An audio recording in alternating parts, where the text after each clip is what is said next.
Bila aku step forward sikit, nampak? Kan dah cerah tu. Kan aku duduk rumah sewa ni kan.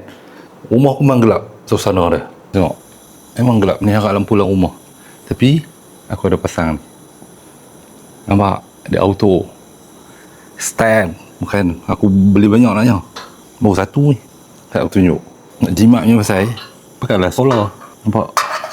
Ni jenis kepit punya ni. Tengok jenis kepit ni, aku boleh suka hati mak nyala balik. Pakai sensor. Bila masih gelap kat sini, berbekalkan lampu ni saja, ada cerah-cerah sikit kan. Bila aku step forward sikit, nampak? Kan dah cerah tu. Ni satu lagi aku pasang. Lepas tu, ni yang kedua aku pasang. Kedua apa? Ketiga. Satu, dua, tiga kat sana yang kat pintu kan. Kena pergi dekat dulu lah baru dia detect. Nampak? Mudah tu. Nampak sana. Kan dah terang. Aku nak buka kunci pagar senang. Nampak ada padan ni.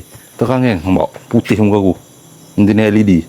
Tapi, harus diingat. Pakai ni nak kena jemuk dia betul-betul tengah panas. Aku tunjuk solar dia. Dia ada panel solar. Yang ni yang nak kena betul-betul panas kan. Lepas tu barulah. Dia menyala. Dia menyala dengan penuh nur. Oh, putih muka aku. Lampu berkenan. Hampa nak rasa memerlukan lampu solar macam ni. Hampa boleh tengok kat beg kuning. Okey.